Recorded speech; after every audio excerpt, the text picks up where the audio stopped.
Freedom. I think of my childhood, for sure, just running around free. I think of people in Palestine.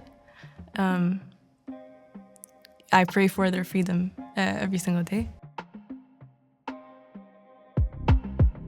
Take one.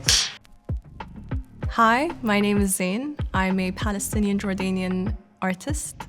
I sing and I write, sometimes produce, hoping to make Arabic music more front and center, more than ever.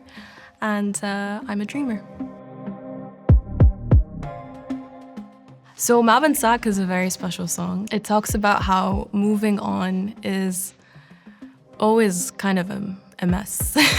You're left with all of these questions, you know, like, do I still love them? Do I hate them? Do I care? Do I not care? You know, on the one hand, you're trying to say that I've moved on and nothing can break me.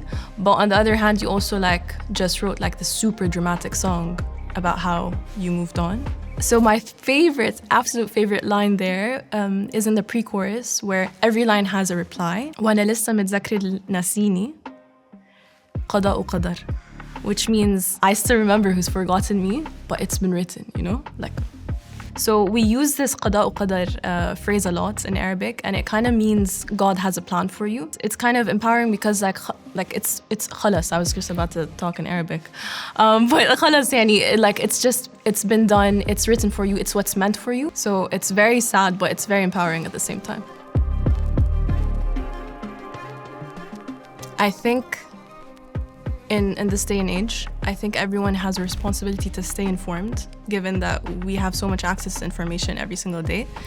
And social media has made the world a much smaller place. You know, we all feel connected to one another. You can feel what everyone's going through. I think the world has run out to say, use the excuse of, I didn't know, because it's just all there.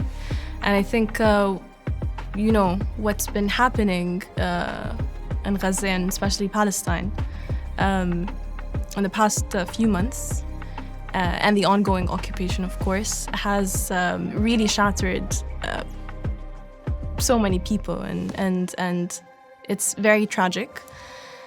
And I think the least we can do is be informed and fight against the injustices that are happening in the world, because, you know, we need to stand for humanity.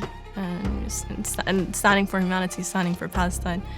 And I feel like because love is wanting what you want for others, I think we can easily use our voices. So, you know, the people of Palestine can live in freedom and dignity. That's what they deserve. That's the least thing we can do.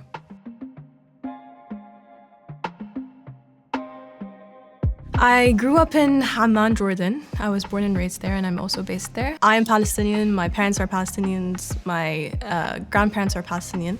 But because of the occupation, we cannot go there and we cannot return.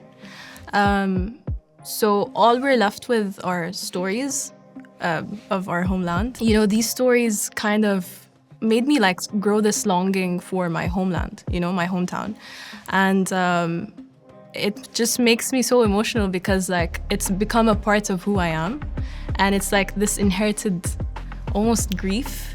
It's something that I felt like I had to express because it's so confusing. What do you do with all of this nostalgia that you've never personally experienced, but has been inherited to you? Nostalgia, I think, was the second single that I ever released in my life. Even the second song that I ever properly, you know, written.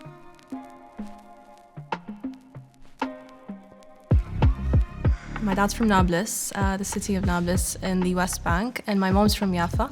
And I can only enter the West Bank, so I visited Nablus once, and it was beautiful. It was one of the greatest trips of my life, if not the greatest trip of my life. You know, Nablus is the hometown of knafe, which is the traditional Palestinian dessert that everyone loves to eat, and we have it even in Jordan. I had the best knafe ever to exist. It was too good. It was too good, man. It was a bittersweet feeling, of course, to visit my hometown because of the occupation that's been ongoing for 75 years. I can't live there and I can't be there, but I'm grateful that I was able to visit it, you know, because not all Palestinians can because of the complications of getting in and out and the borders and yeah, the injustices that are happening. But yeah, we stay resilient and we stay hopeful.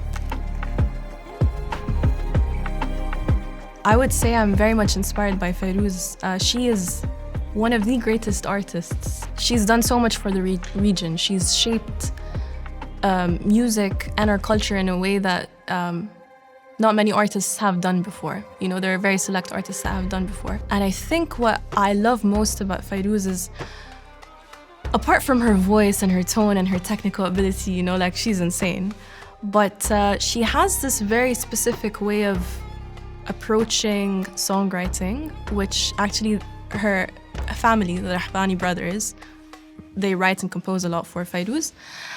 So what they do is, she has this ability to kind of express heavy topics in such a vulnerable and sweet way. And I think that contradiction in like the way that it was like performed and expressed, but what you're expressing exactly was so beautiful. And I think that really inspires me, because I find myself sometimes, you know, composing a very sweet melody, but it can be so sad. I mentioned earlier that I'm a dreamer, and I've been making my dreams come true every single day ever since I, you know, took the decision to do this full time. But I think the ultimate dream is to have Arabic music front and center, you know, just have it global. And I think slowly we're getting there. It's just so great and it deserves recognition. I think it's coming. I think it's coming within the next couple of years, hopefully.